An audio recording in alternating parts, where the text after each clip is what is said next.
Good morning. Welcome to Market Monday for May 13th, 2024. Well, it's officially bear hunting season in parts of the U.S.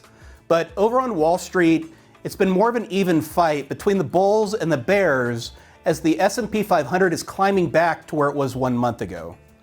Though admittedly, over the past few years, despite the many reasons bears have had in their favor, the bulls have largely been in control. One reason could be this.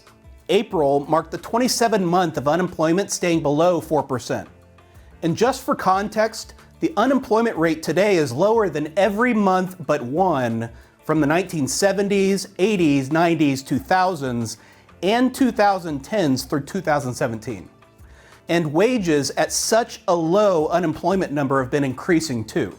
But not just that, the federal government has also been running a 7% deficit, pumping trillions of dollars into the economy, on top of the already strong economy we've been experiencing.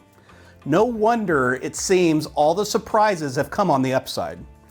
So when you hear about stagflation in the news, first question, what really is stagflation? And secondly, do we currently have it? Well, stagflation is best characterized by rising unemployment and rising inflation. We can see here in purple.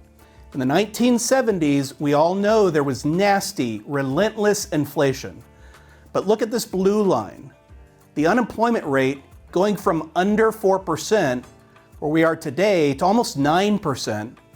Both inflation and unemployment still raging through the early 80s with unemployment rates over 10%. Can you imagine? Most of you were there. What was it like? That was stagflation.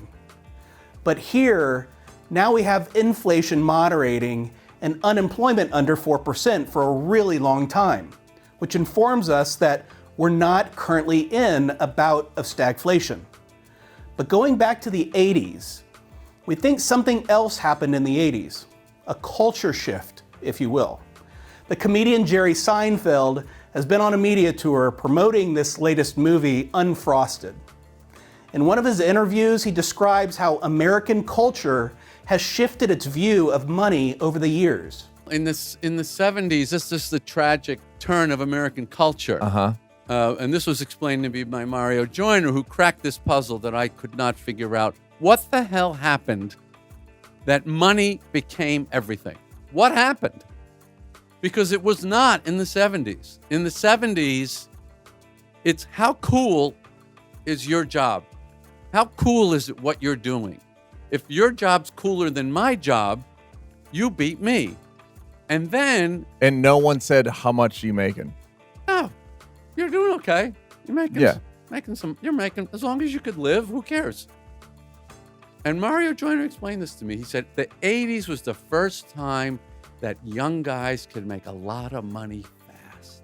Yeah. Never existed before.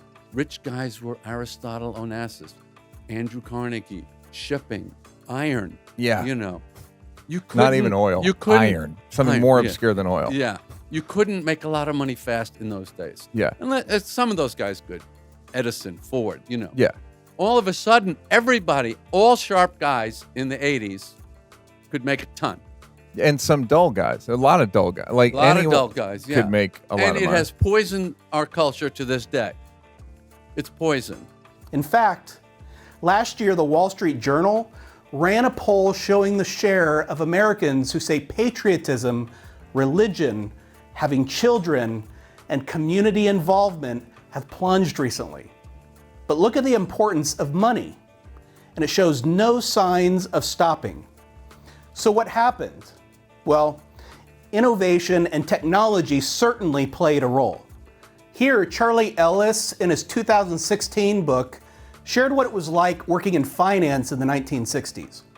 The work was interesting, but nobody expected to make much money unless you uncovered a great growth stock, which was what we all secretly hoped to do.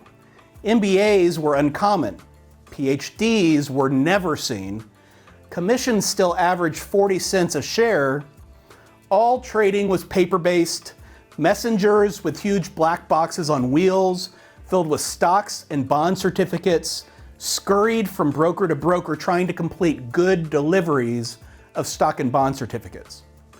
Then the 1980s gave us Gordon Gekko and greed is good. Junk bonds, securitized products and derivatives, and the lure of it all to bright young minds.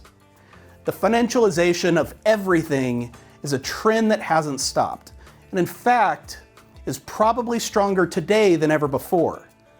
But we don't need evidence to believe Seinfeld's point, do we? Americans, at least, are obsessed with money. We experience it every day. It's the thing that simultaneously makes us great and miserable at the same time. Money can buy security, comfort, health, and a better standard of living. Maybe it can't buy happiness, but it can help avoid misery. However, it will never, ever fill the void in life. Seinfeld says, and we agree with him, meaningful work is the antidote to these complications. Serving you is our meaningful work. Have a great week.